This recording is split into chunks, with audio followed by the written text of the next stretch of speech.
Gunsmith here, and we're talking about my custom inline pistol. Some people have been asking since the testing the load for it, so I decided to show y'all. It's just the Traditions Yukon that my wifey got for me for my birthday. There was a bulge here, and this is at the very end of the bulge. Oh no, it's been a little bit's been shaved off and crowned out and everything, so a few thousandths of an inch probably is gone to just kind of make it flush and everything, because it was it turned just a little bit sideways, so it was a little bit of an angle, so we had to fix that. But this is the pistol I was shooting during that video. Same specs as the Traditions Yukon, except it's shorter. From the breech. Now here's the thing, this is the same size as the barrel. See, oh, it's got like maybe a few centimeters bigger. Like I was saying before, I had to get on my dog who was over here chewing on something. It's just way bigger, and the barrel is sitting a little off, but it's just in that one spot and it's on the outer rim. We haven't finished it, and actually I'm kind of anyway. But it's right now, I don't know how well y'all are going to be able to tell, if I can get that low.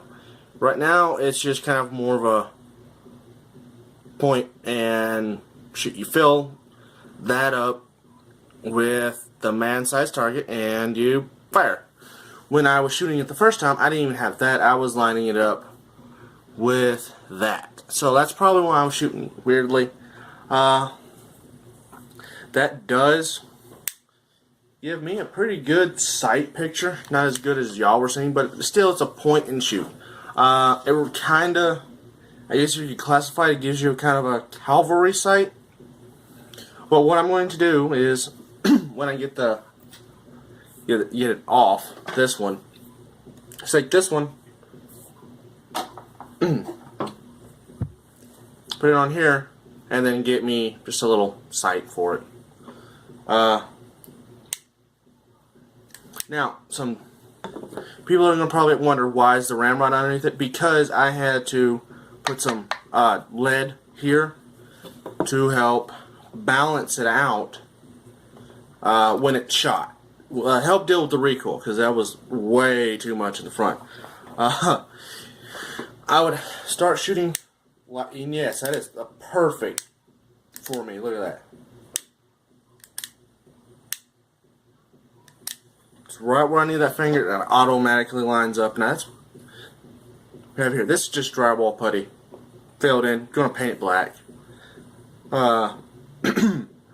We've been thinking about doing another stock, but I kind of like this. We're gonna make the XL long, because just where that bulge is was the worst part of the barrel.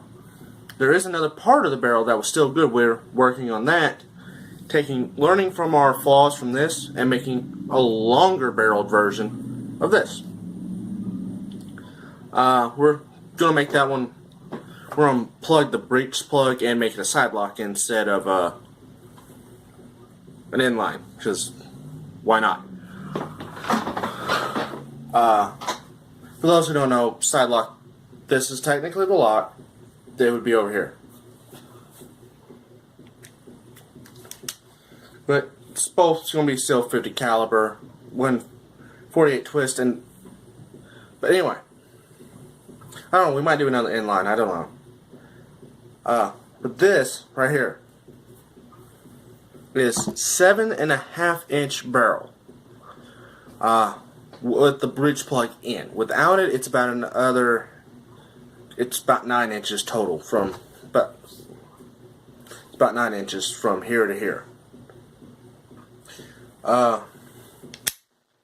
Some of fouling does get around there. And what I really like, if I have that down, even just a little bit, if I put my finger up there to cock it, it pushes my finger going just onto that trigger, pushes that up and makes it safe for me to shoot. Alright, but anyway, let's talk about some of the load development I have found. Okay, No. No, no, no, no, no, no. Shot this. Wrist. Okay. Had it like aimed out there like you're supposed to. Single arm, duelist. When it shot, it came back and ended up like this in my hand. And I had a good, firm grip on it. Aimed, fired, boom. Here. Just point it straight if I had to. And it also brought my wrist back here. So it contorted my wrist. But, it tried to come out of my hand. Every single-handed shot. Now, it's two-handed. I was able to grip it up here, which I like the fact that there is still some checkered texturing.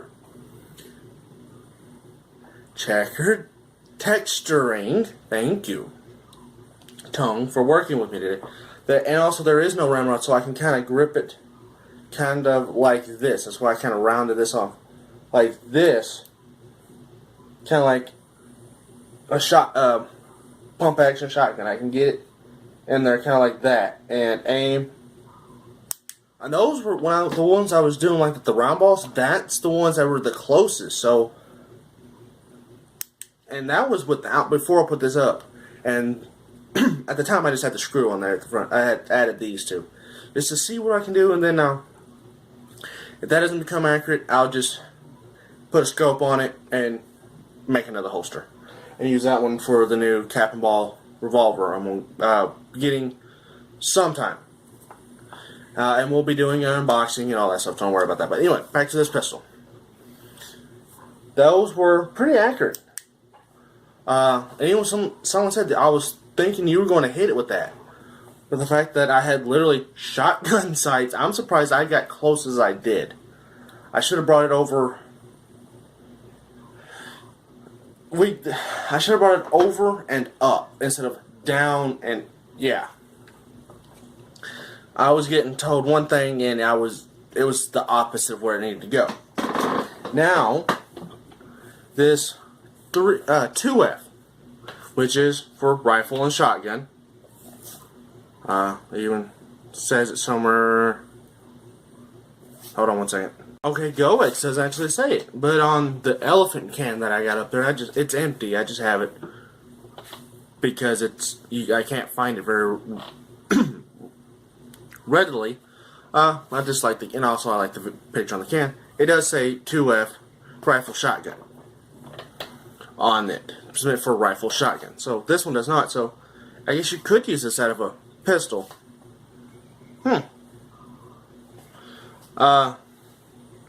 But from whatever all the research I've done, 2F is meant for rifles, not pistols, because it doesn't get the same velocities and everything. But 40 grains of this, also combined with the two-handed kind of pump action style, you got your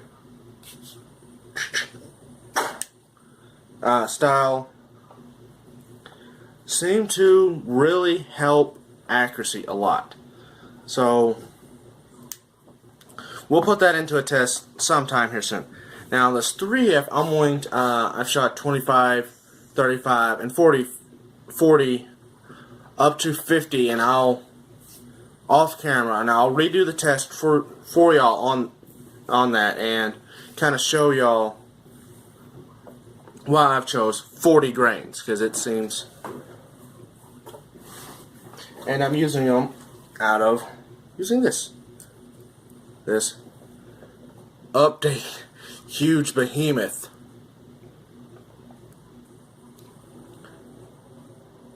of a paper cartridge. Now I scaled this up. Last time I did this I was scaling down, okay, so scaled it up from a lot of people's, including that make paper cartridges, for 44. This is a paper cartridge for a 50 caliber pistol, combustible. In other words, all I have to do is take this, line it up, drop it in, and press it down. I dropped the round rod. And then get it seated. Hold on one second. Okay, hopefully this time I won't drop the round rod. But just do this.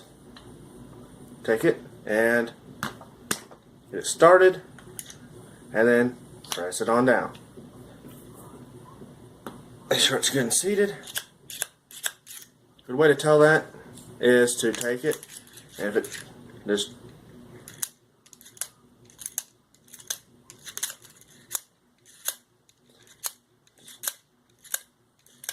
yeah, it bounces.